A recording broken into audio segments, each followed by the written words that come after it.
Sa videong ito ay ating mapapanood kung paano binuli ng dalawang foreigner na ito ang isang Pilipino habang nakasakay nga sila sa isang pangpasaherong tren sa may Rome, Italy. Kitang-kita nga rito kung paano pumalag itong si Kabayan at hindi nga niya hinayaang bastusin na lamang sila ng mga kalalakihang ito. Ang nasabing mga kalalakihang ito ay napag-alamang mga pickpockets. Kung paano lumaban ito sila Kabayan at pinagtanggol nila ang kanilang mga sarili, panoorin natin ang videong ito. Filipina! What's the problem with the Philippines? Filipina! Oh, yeah, what's the problem? It's okay, it's okay, it's okay, it's okay, it's okay, it's okay, it's okay, it's okay. Leave, leave, leave. Leave it, leave it, leave it, leave it, leave it, leave it. Leave it, leave it, leave it, leave it. It's okay, it's okay. Relax, relax. Not until we get off. Relax, relax. It's okay. It's okay. Relax, relax, relax, relax. Relax, relax. You don't know the problem, huh? Relax, relax. You don't know the problem?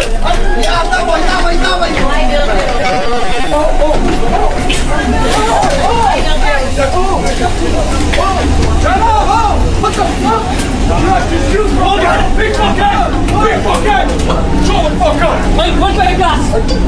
My gas! My gas! My gas! My gas! My gas!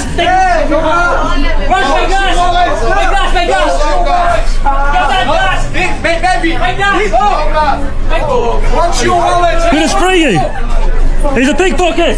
He's a pickpocket. What? You what? Huh? What's your wallet? And your wallet, everyone! It's okay. It's okay. It's okay. Leave it! Let's get off here. Let's get off here. Let's get off here.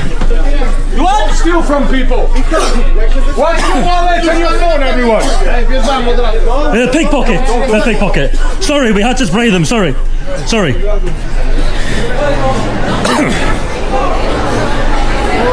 You're back. Your friends are on the train. They're pickpockets. They're getting off. Sa nangyari ngang ito ay deserve ng dalawang pickpockets ang nangyari sa kanilang pambubugbog. E di natikman nyo ngayon ang bagsik ng kamao nitong sila Kabayan. Sa ating mga kabayan, lagi tayong mag-iingat lalong-lalo na kapag nasa mga pampubliko tayong lugar at nasa ibang bansa tayo. At lagi tayong maging alerto kung anuman ang mga posibilidad na pwede mangyari. Samantalang, nagkaroon na naman ng alitan at tensyon sa pagitan ng mga Chinese at Pilipino sa may Ayungin Shoal. Ito nga ay dahil sa illegal scientific research na ginagawa ng mga Chinese sa nasabing lugar. Nagkaroon nga ng matinding tensyon matapos magkalapit ang kanilang mga sasakyang pandagat at mariing pinanindigan nga ng Pilipinas ang pagtatanggol sa kanilang nasasakupan at habang iginigiit naman ng China na naaayon sa batas ang kanilang operasyon at pinatitigil nga ng mga ito ang ginawang aksyon ng Pilipinas. At para sa mainit na engkwentrong ito, panoorin natin ang videong ito.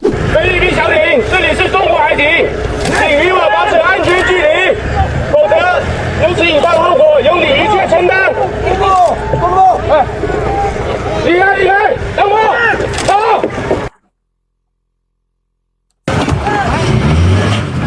菲律宾详情，请立，这是中国海警，请立即离开，请立即离开，否则由此引发后果由你承担。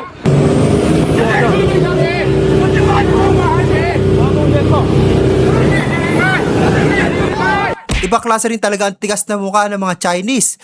Kahit nga natalo na sila dito sa kasong ito, dito nga sa may pinag-aagawang areas, ay hanggang ngayon ay pinipilit pa nga rin nila na sa kanilang araw itong nasasakupang ito. Dahil alam nga rin ng China na kayang-kaya nila ang Pilipinas, kaya naman ay patuloy nga rin ang mga ito sa ginagawa nilang paglabag sa batas. Sa nakikita nga natin ay medyo mahaba-haba pa nga ang tatakbuhin ng usaping ito bago nga ito tuluyan na maideklara kung kanino ba talaga at sino ba talaga ang dapat magmay-ari ng nasabing lugar. At kung nagustuhan nyo ang videong ito at bago ka pa lamang dito sa aking YouTube channel, ay ini-invite kita mag-subscribe at pahit na rin ang notification bell para lagi kang updated sa mga viral video at balitang OFW na ina-upload natin dito sa ating YouTube channel. Maraming salamat sa iyong panonood.